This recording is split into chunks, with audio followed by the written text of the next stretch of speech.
In every age, God raises people up to speak the truth to the world in a way that is currently relevant. Though our opinions should not be held with the same esteem as the biblical canon, we still carry the hope of Christ to the world. Our society has forgotten what it means to follow Christ. The bright lights of truth seekers are barely visible in the dim twilight of a post-Judeo-Christian society. We all see the darkness coming. All we can hope is to share the light that He has entrusted to us. This is Modern Apocrypha.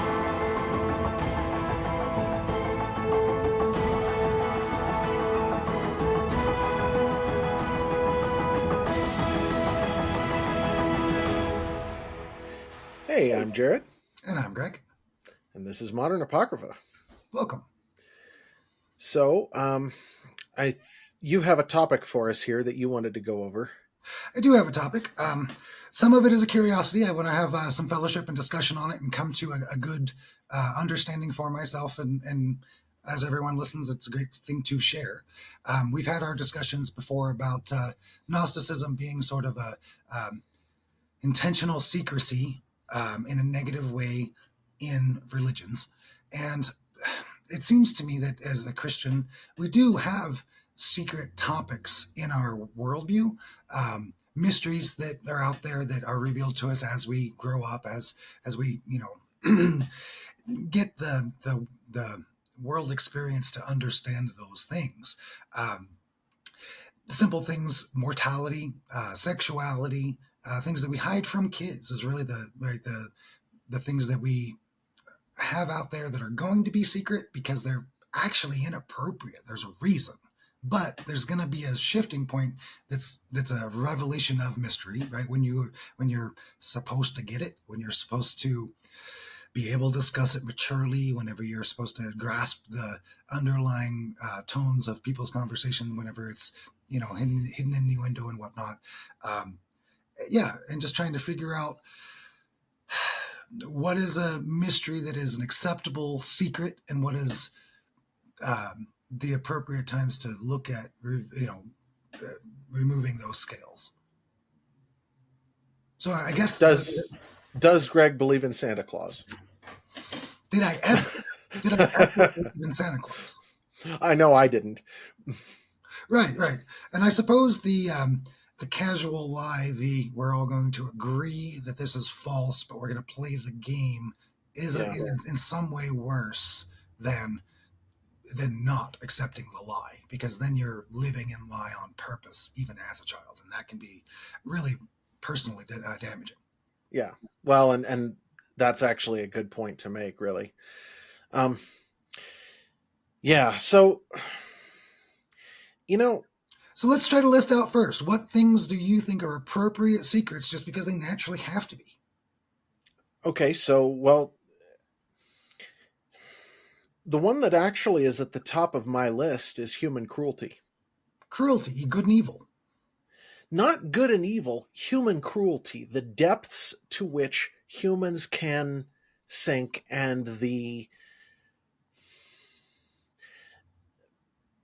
ease with which we do it is something that I think is one of the most difficult topics, even more than sexuality, to really deal with your kids. With the way the world is right now, I have been talking to my kids about sex a little earlier than I'm actually comfortable with most of the time, because the idea that they will run into it elsewhere and get sucked into something like a porn addiction or what have you is something that I don't want them to be unarmed against that. I don't want them to be unprepared for that sort of thing. But when it comes to the actual levels to which human cruelty can devolve, I have intentionally not introduced them to that specific topic, because just for example, the book Ordinary Men is a book by, I think it's Christopher Browning. It's, let's see. Yeah. Christopher Browning, Ordinary Men. It's a book I was introduced to in college, and it really it wasn't new to me at the time, but the, the impact of just how evil humans can get and how easily they can get there was profound. And I recently listened to a podcast by Daryl Cooper, Martyr. He goes by Martyr Maid online, called "The Anti-Humans," and if anything, it's worse. It's talking about some things that the communists did when after World War II, when they were retreating back across Europe into their own borders, and then some of the things they did in places like Poland. Heinous doesn't even touch it's there is a reason that God created hell, and it's for those people. It's for the people who did stuff like that. And I can't I cannot in good conscience expose my little ones to that sort of thing until they are ready to become adults. Like Nathaniel, I'm going to wait a couple of years to have him read that book, but I'm going to make him read it before he graduates from high school. He's going to read Ordinary Men. And yeah, and it strikes me scripturally, if you were to take Old Testament and New combined in an order of operations, there's a hook, right? There's good, there's heaven, there's beauty out there. There's a hook of a prize. Then there's a fear of sin and failure, and then it goes pretty quickly into mortality. I mean, pretty quickly, mortality is addressed. So it seems like mortality is one of the first things that it's acceptable for a young person to grasp. Sure, and I could see mortality being important, early. Well, It's like, when people have pets and their pets die, that's a great introduction to mortality without having to see grandma dead in the coffin. That's a sad introduction to mortality. I lived on a non-working farm growing up. I saw plenty of dead animals. I understood, that animal was alive, and then I saw it dead. And, when the rabbit's getting into the garden, you make it dead. So mortality is something that is important to introduce kids to fairly early. But, even earlier than that, it's like, here's one that a lot of people have a problem with. That's one of the early ones is, how early is it appropriate to actually correct your children, to actually teach them that it's not acceptable to act a certain way, because that is damaging their innocence to do that in a sense. And I start teaching my kids no from a time before they can talk. I'm not mean to them about it, but they have to learn that I am the dad and mom is the mom, and they will obey. And until they're, in their early teens, that is the order of the day. And that's the modus operandi. Right. And it has to be. If you want to have healthy kids, that's something you have to teach them. They need that structure. It's important.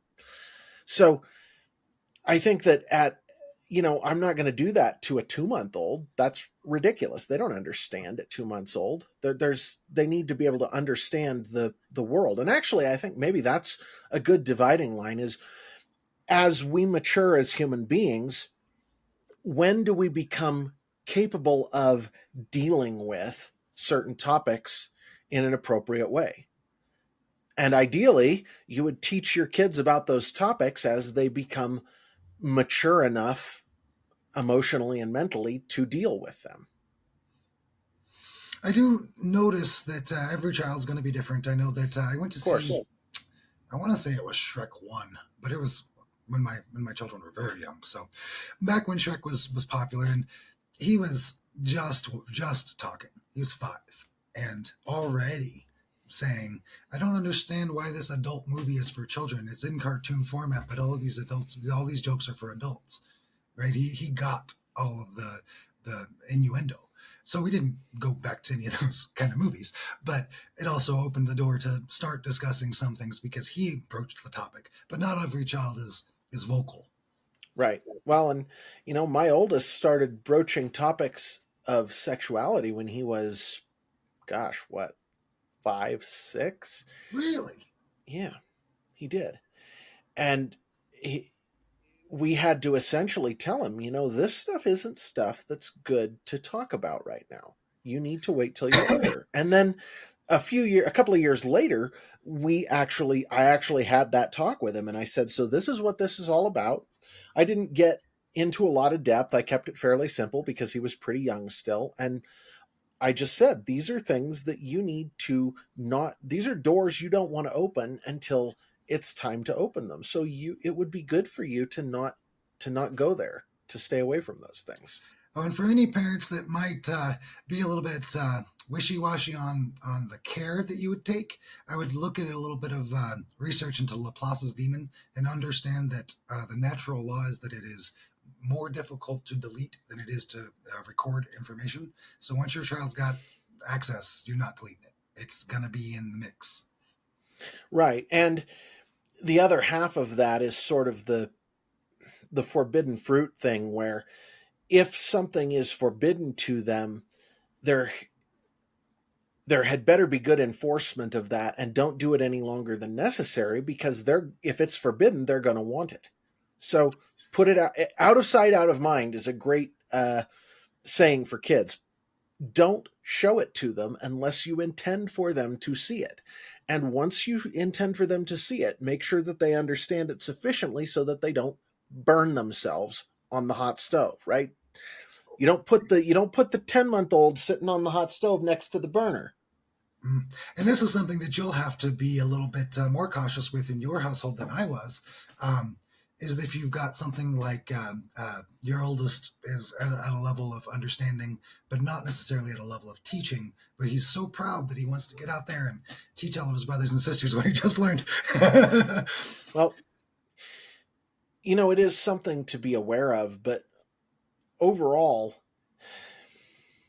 my experience, and this is just my experience, but it goes something like this, that my kids don't show an interest in something until they are of an age to be able to handle it appropriately at whatever level you can teach it to them. I did not teach my 7-year-old about transgender crap, right? Because I have some kind of freaking judgment. Well, and I would say that same judgment should apply to soccer moms brainwashing their children on Disney princesses to think something that's not reality. Well, or Santa Claus. It's like you want your kids to live with an understanding of what's real. Give them good ideals to live up to, and teach them to operate from reality. Don't let them live in a lie, whether that's Santa Claus or Disney princesses or anything else. People like to think that that's part of the magic of childhood, but don't lie to your freaking kids, man. I think honesty is probably your answer there. You never want to lie to your children. You want to give them as truthful an answer as is available to you, while not exalting something, not saying it's better than it is or worse than it is. Some of these things are just mechanistic facts. Right. Well, and like when it comes to sexuality, it's pretty easy. If you live on a farm, kids are exposed to animals having sex because animals do that. That's how they reproduce. And it's just a mechanistic fact. When it comes to the mystique of human sexuality, that's kind of a whole different subject. And you can wait until they're older and they show interest to start broaching that topic. How does the scripture flow into that from pairing sexuality to marriage? How does it kind of start that flow? Well, what do you mean? I don't understand the question. Is it the story of Jacob going to find his wife and accidentally taking the sister? And is that the first introduction to romance? What's the Eve? Adam laid with his wife, and he knew her, and she brought forth a son, and she said, I have gotten a man from God. Okay, so it is the story of Cain and Abel is the first broach of sexuality in the Bible. It's I guess you would say it's Cain, but the firstborn was so yeah, there is a broach of it there, but it's sort of treated mechanistically there. It isn't until much later, like in Song of Solomon, when the Bible gets into some of the um what would you call it? Cause and effect issues that happen. Well, not even just cause and effect issues. It's the mystique of human sexuality, because there's a mystique there. There's something that's hard to describe that attracts us all, right? So, so when it comes to kids, that's something that you can teach them as they become interested in it. You talk with them about it, whether that's at age 7 or at age 12. It totally depends on circumstances. I've had to talk to my kids at younger than I would have, because they're exposed to kids who frankly don't have Christian upbringings and families and whatever, and I don't want them getting sucked into something, like I said. So sure. And there's certainly a separation of the mechanistic action and the deeper spiritual connection that you have with someone when it's for life, right? It's a lifetime family building institution as opposed to a mechanistic animal action. Well, and the way it was designed, obviously, the way God set it up was so that the two would go together.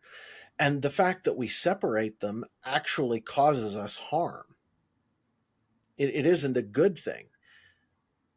Separate what?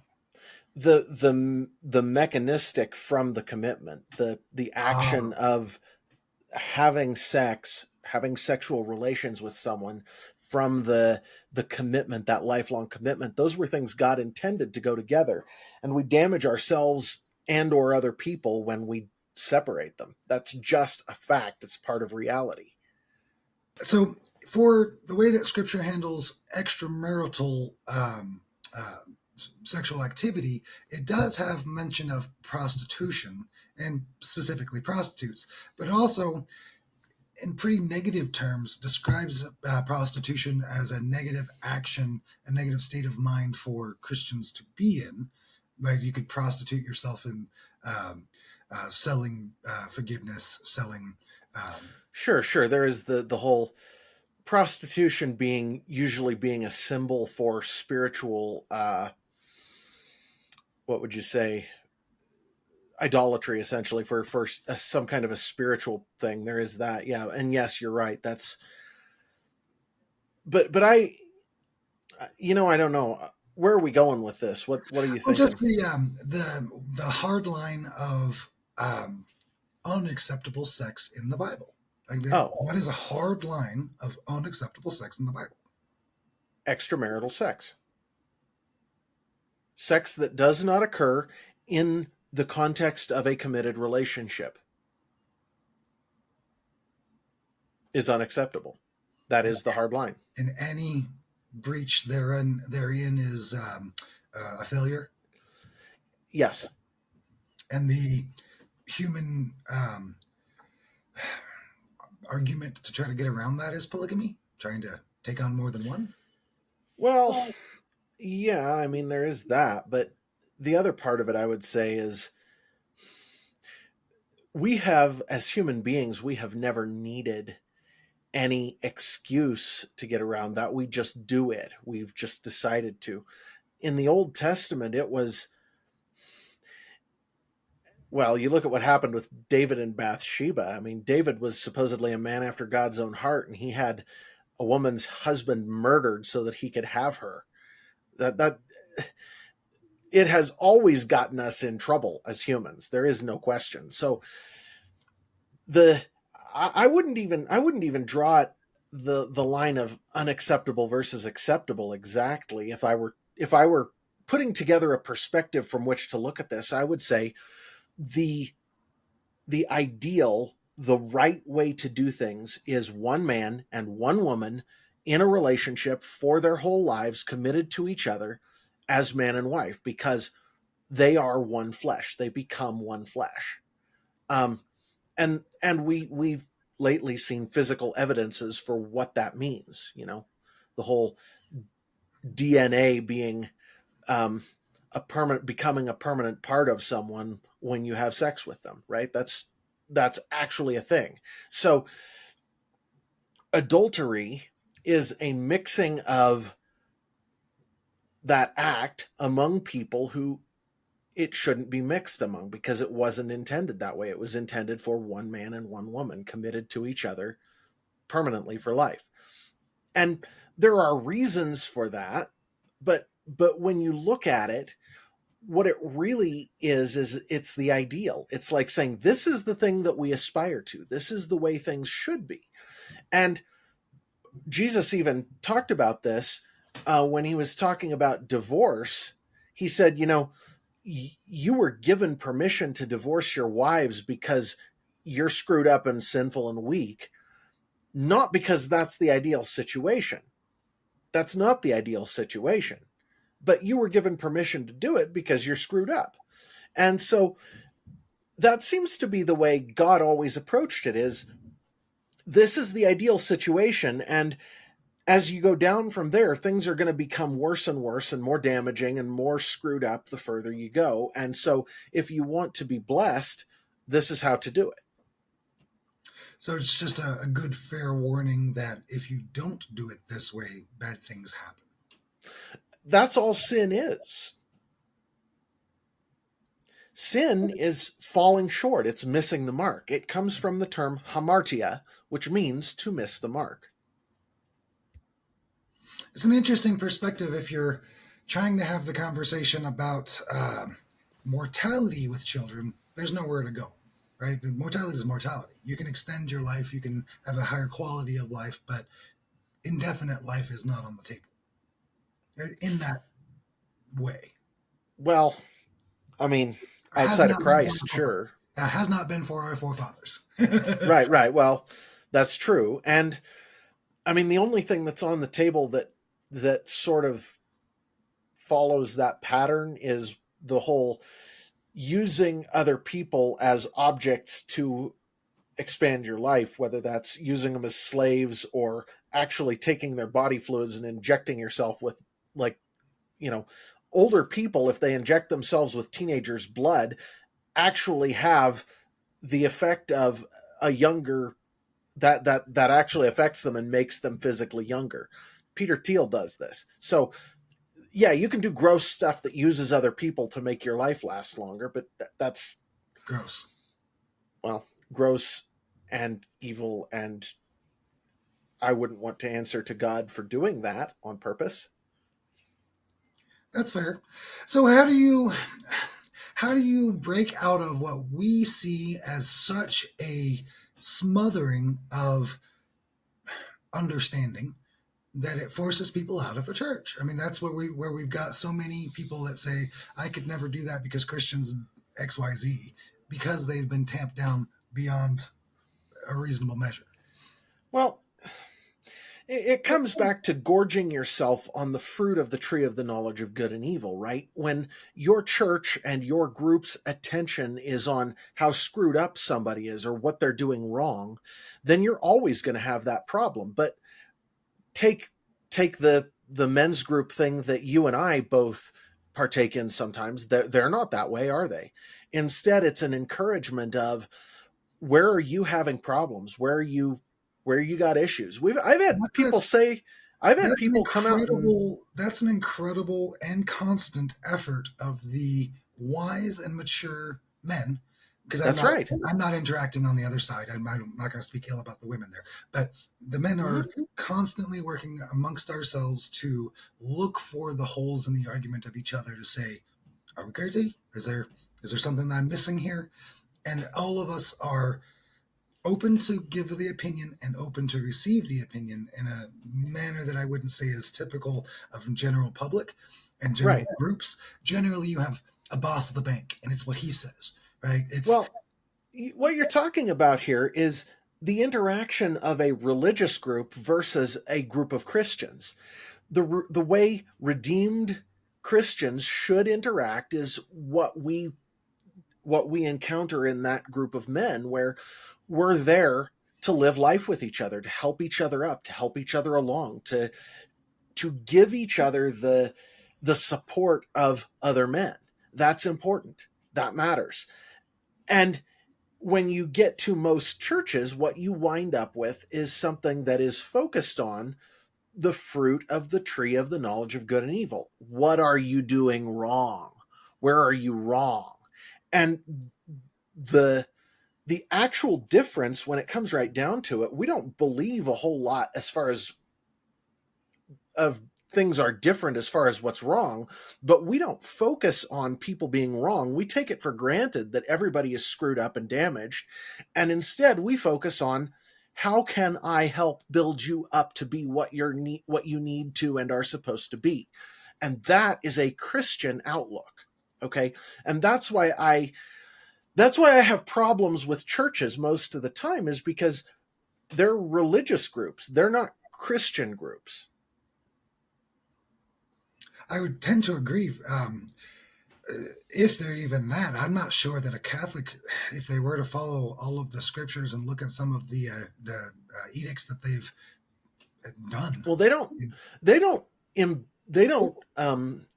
impute their authority to the scriptures. They impute that authority to the church. The church's traditions hold more weight than the Bible in the Catholic circles. So, yeah, no, Catholicism is an occultic mystery religion offshoot. It just is.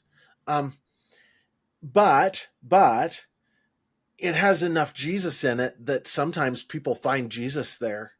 And that's a beautiful thing, because wherever you find him, he is the way, the truth, and the life. So what can you say? It's like, I think, going back to answer your original question, the first thing that you have to do if you want to have a healthy group of people is commit to the truth. You have to commit to the truth. And that doesn't mean that you reveal everything to everyone all the time, but it means that you do not live in a lie ever.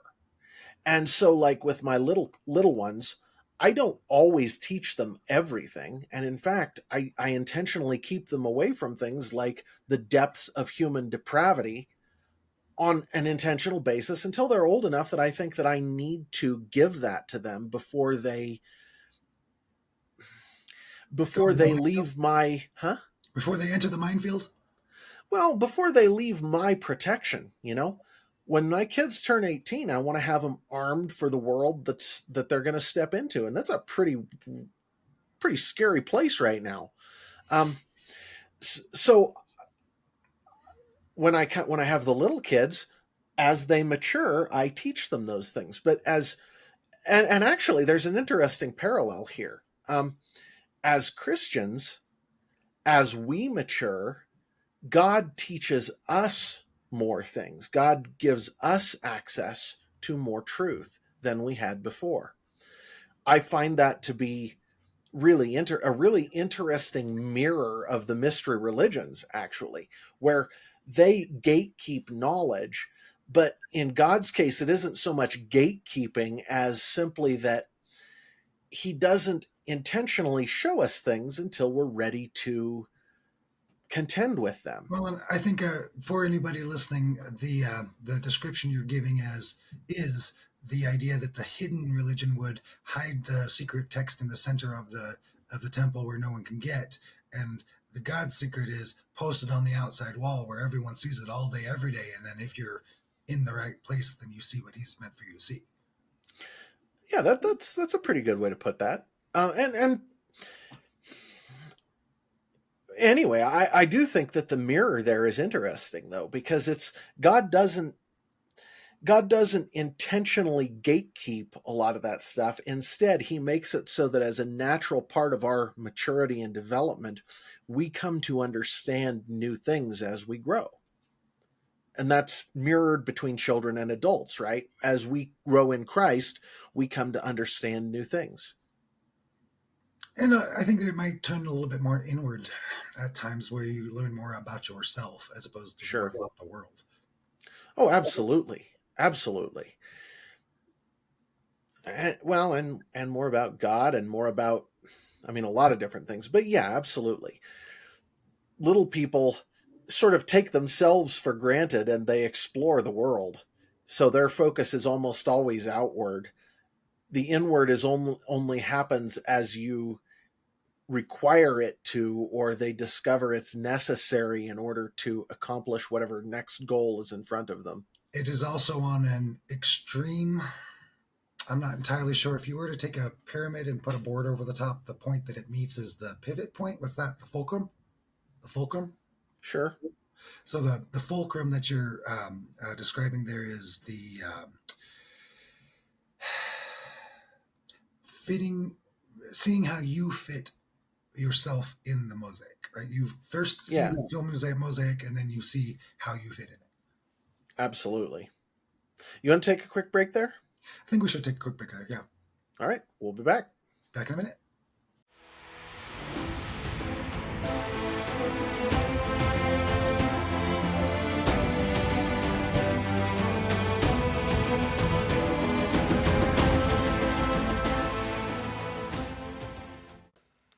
Modern Apocrypha is brought to you by Brightstar, the forthcoming book by me, Jared Michaud, due to hit shelves April of 2024. For pre-release copies, head over to e6universe.com. Use the promo code Israel for 10% off with your order. I'd like to take a moment to thank all the people enjoying Modern Apocrypha. As many of you can see, I'm an avid coffee drinker, and I've been drinking North Arrow coffee for a couple of pounds now. You can find North Arrow coffee at northarrowcoffee.co, all one word, where they list coffee of the month and how green coffee is handled. I've been enjoying some of the number 4 Honduras and some of the number 10 Peru, available at northarrow.co. If you'd like to help support us even more, you can use discount code E6 for 10% off your coffee order today. Thank you.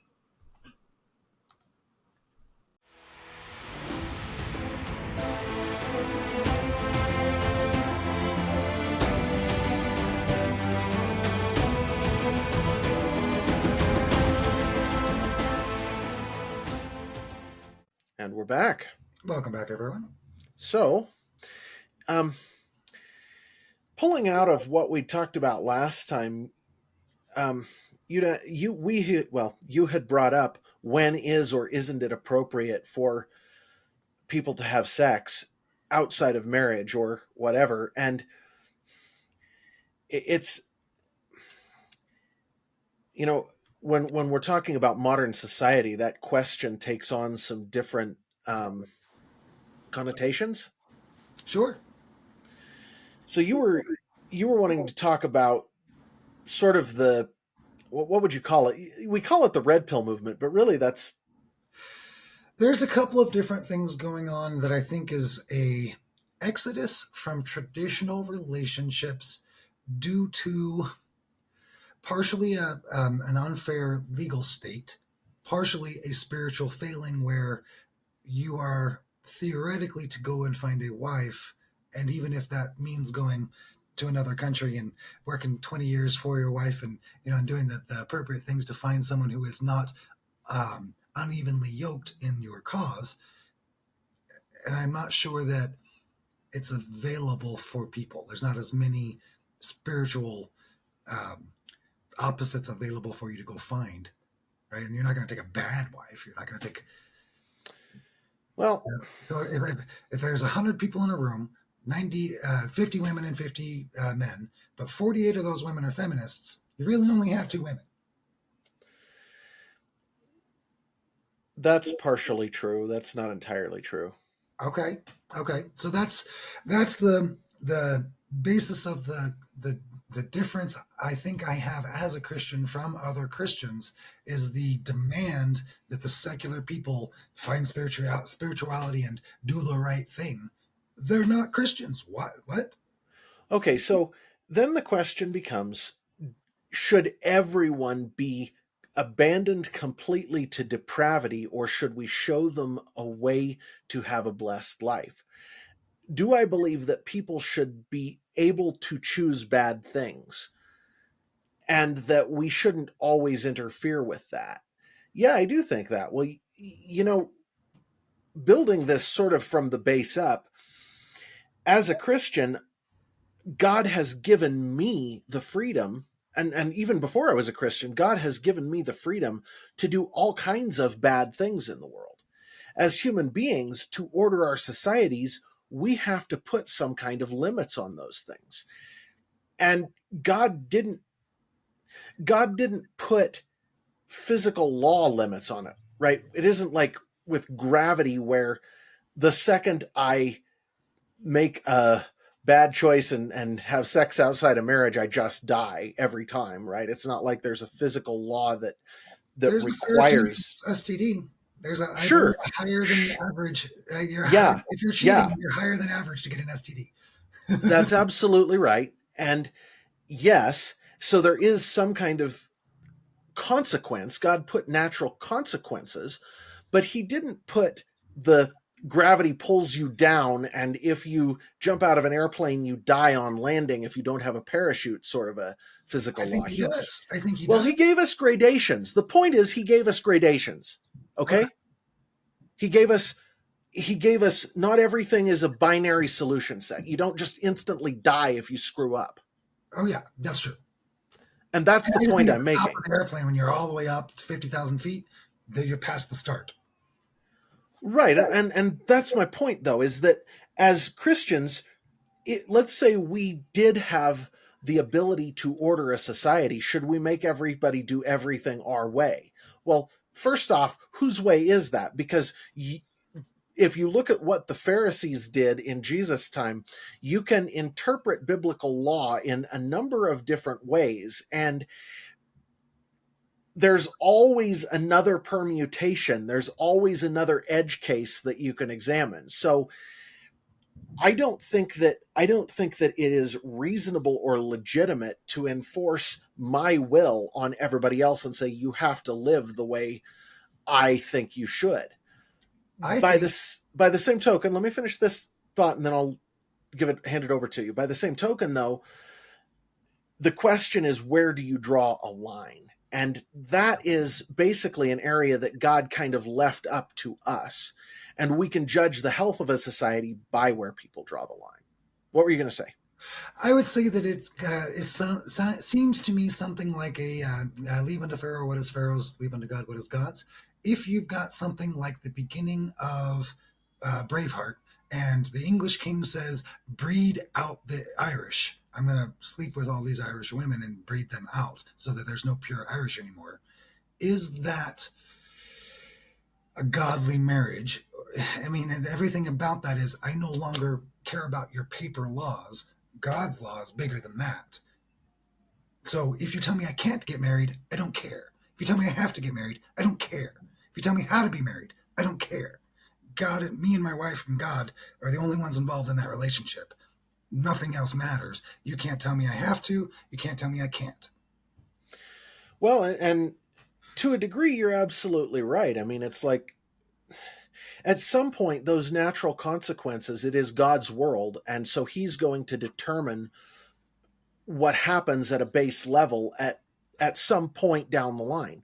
But the question is, the question you asked is, as humans, how do we appropriately order our society so that what we're doing is reasonable and we're not enforcing the letter of a law that only we believe in on other people, but by the same token, we don't have total chaos going on in the world around us? Because the whole point of human society is to make it so that people who are edge cases, people who are psychotic killers, people who are wrecking other people's homes by seducing their men, people who are doing all of these things that are actually bad, are sort of pushed out of proper fellowship with other people, right? That's And in this day and age, when Taylor Swift is the biggest thing ever with her 50th boyfriend in the Super Bowl, how is that a society where you can say that's true? and here's the only The only guidelines that you can make here go something like this. You have to keep pointing to the standards that God put in place for people in order to give people a road out of the darkness into the light. By the same token, the rules that we live by are a negotiation among the society, among the people of the society. So when you have a society that is as far gone as ours is it reasonable to just straight up kill everybody who commits adultery? Well, that doesn't seem. Yes. Not a direct sword in the gut, but in the way that you would say, I no longer give you scholarships, I no longer give you Medicaid, I no longer take care of you like you're one of mine. Well, we shouldn't be doing that as a society anyway. But that's the answer to I guess that's probably the biggest issue, is that normally the God's law would be that the woman picks a bad man, she gets left, and her kids suffer, and everyone sees those kids suffer. But we can't let people see kids suffer because of the fault of the parents. So there is no shaking out of cause and effect because we won't let it happen. Well, and that is actually the problem, is we won't let cause and effect happen in society. We are putting a safety net out for everybody that is catching them and enabling their bad behavior, and we got to quit that or it just gets worse. So in this topic, for a messed up society, and you don't have a guarantee that the person that you're speaking with is of your faith, assuming you do, then you're fine. But you don't have a guarantee that the opposing person is of your faith, and you're in a messed up society. Why is that not an argument to stay away from commitments with people from that society, including ours? Well, I don't operate in the greater society. I operate in a sub-society that I have created around myself of my friends and family. And people don't get to be a part of my life unless I choose to make them such, right? So, But given that, as a young man, would you say that you were looking for a wife and a marriage when you were 5? uh, I know the not, answer. I know the answer. No, you weren't. When you were 15? No, you weren't. When you were yeah, I 20? was. When you were 15? Sure. I thought the story was that you were more or less ambivalent about wives and relationships. It was a thing for the future, maybe someday, until you met your wife. Well, me personally, was I looking? I mean, I am I am a very very heterosexual dude. So yeah, I've been actively wanting ever since I can remember. I remember wanting my best friend when I was less than 3. Okay. So so but was I did there come a place in my life where experiences I had turned me against wanting to involve myself in that kind of relationship? Yes, but I still wanted it. There was still a part of me that was yearning for it and looking for it ever since I can remember. And I think that, generally speaking, the appropriate tack for Christians in this space is that it's unfortunate that I can't have what I want. There's no good people, whatever it may be, and stand your ground, and the good ones will find you. You cannot bend. You cannot accept the junk, right? You've got to hold fast and really start with the idea that they need to prove that they're not terrible on both sides. Terrible husbands, terrible wives. Well, sure. And the worse the society gets, the more true that is, no question. But But the question still remains, how do you make those rules? How do you decide what people should and shouldn't be allowed to do in the context of the overall society when the society has degraded as far as ours has?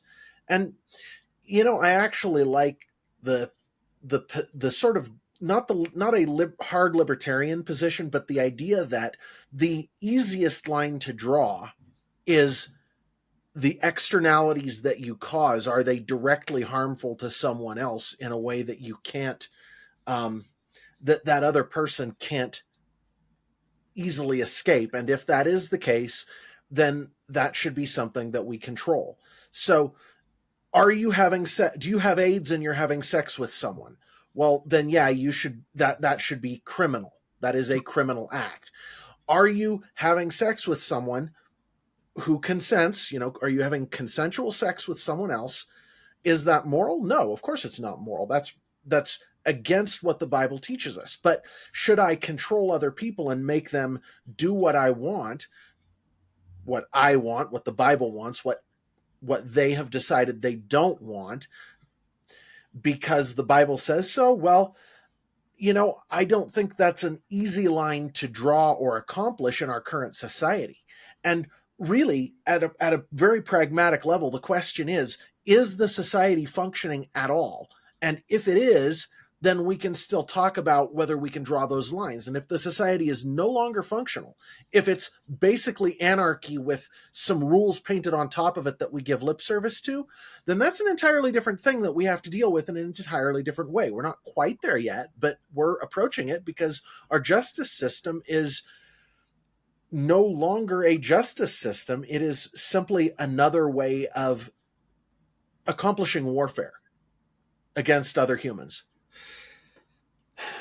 I still would put it on the best recommendations. If you want a good life, do these things. Assuming that you are good about your vetting and you find that you get what you're looking for and you're not given something that is presented what you're looking for and not actually what you're looking for. In general, I think that I would stay away from anything legal. I would stay in my personal relationship between me and my love as the thing between me and God and that person, and not take it to the government for any reason.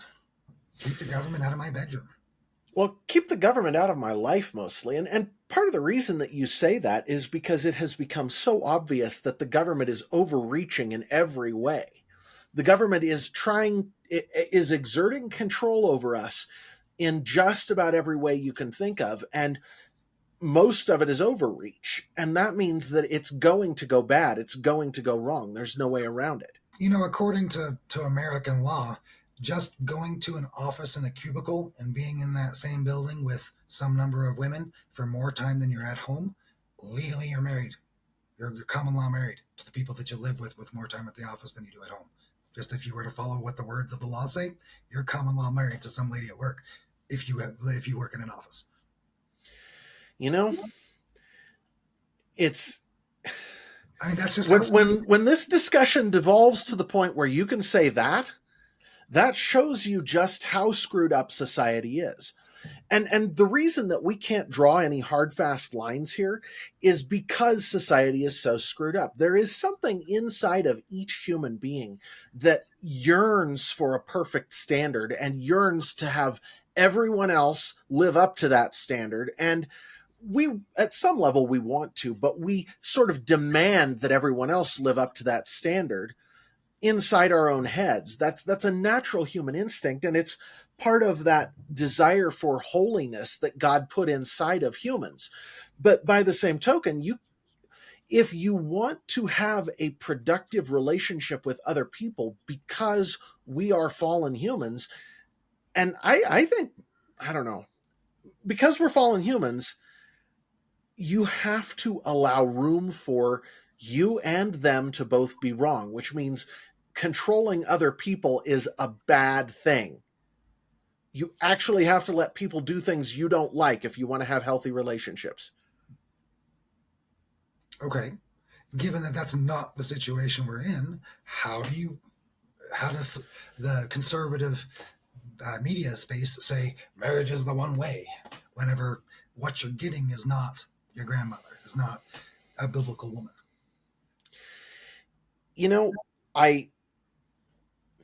I have to... The way my mind works, I'm trying to draw a picture in which you can implement something that is useful in these circumstances. And what I can say, all I can say is that right now it looks to me like the best thing is just to get the government out of everything as much as possible, because until we get to a point where we're actually enforcing the laws again, it doesn't matter anyway. We've damaged things so much now that there's no good way to answer your question. The only grounds we can answer that from is a personal level. Who am I willing to commit my life to? Am I willing to make a commitment that under the current laws could put me in jeopardy of losing half of everything I have ever owned and access to my offspring? Am I willing to do that? Well, not with 99% of the people out there, but God led me to my wife, and with her, I have no fear, because until death do us part is something we both hold You feel it. so firmly. Well, we don't just feel it, we have committed to it at a level that most of society isn't capable of comprehending, because we are regenerated Christians. So, would you say that it is a fair statement of a perspective that in this society, marriage is bad, it's dangerous, it's not as it's advertised, etc. Be afraid, be afraid, be afraid, be afraid, and then with that mentality, you'll meet your wife and you won't be able to help yourself. If the question is, would I ever say that myself? The answer is no, of course not, because I'm always going to point back to the standard that God set for us, which is human relationship between man and woman is intended to be one man and one woman for life. And unless you do that, you're going to have bad externalities in your life. Okay, I'm always going to say that. On a realistic level, do I think that that's the standard that is actually applying to the world around me? Yeah, I probably do think that. But am I going to say that to people? Am I going to advertise that as being the goal? Never. I think we take away the wedding day woohoo. There's no congratulations for the thing, right? The non-religious, non-lifetime commitment, this party that you've decided to throw. Uh, that's a good luck, not a yay. Well, and I, again, on a personal level, would I stand in witness? Would I stand witness? Would I go to the wedding of and stand witness to the wedding of two people who I think should not be married, who I think are going to wind up causing each other harm? No, I won't do that. Whether that's for reasons of them being the same biological sex, or because I think that one of them is a horrible tyrant or the other is a horrible hag. No, I'm not going to stand witness to something that I think is going to be harmful. Okay, and that's sort of the best median that you've been able to find is just don't support those things that you're not supporting. I'm not. Well, and a lot of people like to talk about things like, what should we do? The corporate we should set up rules that are for this and that and the other thing. And I'm like, okay, so you're going to overcome the dialectic. You're going to overcome the control of these spiritual beings. You're going to overcome the popular opinion of everyone else to exert these rules on people, or you're going to just start killing people to enforce your rules on them. How does this work? Because what you're saying isn't realistic, and should doesn't apply to this situation. No, we kill people. If a man doesn't take care of his legal responsibilities to his wife, then they put him in jail, they kill him. No, you don't understand. I'm saying you're talking about what should we do. And I'm saying that is not a question that we can realistically ask, because we're in the situation that we're in, but we can't change it in a meaningful way. So screw that. Should without an ought. You may ought to do something, but you should do the thing that keeps you alive in the stepping over the pitfall, right? Right. And so on an individual basis, I can tell people, go do the good thing. But when you ask me what rules should we corporately implement to govern ourselves, I'm like, well, you can't. Number one, you can't. You can't implement rules to corporately govern yourselves, because those rules, those rule-making apparatuses are so totally gummed up and screwed up that we can't use them effectively on most levels. So that's to start with. And then second, would I recommend a situation where we implement lots of rules? No, I would recommend getting the government out of our lives as much as possible, because right now it's so imbalanced that it's kicking our butts. It's damaging our lives. So under these circumstances, no, you shouldn't be making a lot of rules, and no, you shouldn't be trying to decide what people ought and oughtn't to do as members of society. Instead, you should be looking at individual cases and recommending to individual people what to do, and forget the overall rules right now, because we can't have any impact on them. And if you want to point to the ideal case, that's great. And if you could change those rules, then maybe you could come up with some kind of compromise. But what you're going to come down to is that it's a compromise, and that it's not a good thing. No matter what you do, it isn't going to create a good system. It's just going to create something we can live with at best. I wouldn't say that where we're at now is something that we can live with. It's not functioning. No, it's not, but we can't change it. We can by walking away. Right, and we kind of are. I mean, that's sort of what Bitcoin is doing right now. It's giving you the ability to walk away from the system of control that originates with the money that underlies the nation of the United States, the corporate United States, the lawmaking, rulemaking United States. We as a nation, as a country, as a group of people have an identity that is separate from that corporate rulemaking apparatus that sits at the top of things, parasitizing the rest of society. But you still can't have a national impact on real things in an effective way most of the time. So your efforts are better suited to looking at individuals and saying, dude, go do this. This is going to be healthy for you. And I would just argue that it's possible, but it requires your life. It will take your whole life, whether that's Martin Luther King or JFK or Ronnie Reagan. Right? You pick. You got to change things. It's going to take your life. Well, and the question is, we talked about incentive trap in a couple of our last episodes. One was the national political capture, and then one we sort of did an overview of our modern apocryphal worldview recently. And I would say that mostly, even if you devote your life to changing something, you can't, mostly, on a political level. We're living in a case of basically everything is kind of frozen in place until something from outside the system comes along and just shatters the whole mess into a million pieces, and we have to pick up the pieces. And at that point, maybe we can change something meaningful. And I hope we can. I hope we can. I hope we record the changes as they happen, and we don't let the vicious animals get away with their actions that they've gotten away with thus far. Well, and really, effectively, the way we have to approach this is we have to look at this from a bottom-up level. In my individual life, am I exerting on the people around me the sort of influence that is a good influence? You fix yourself first. Then you go to the local level and you say, is my town doing things in a way that is appropriate? What about my county? How about my state?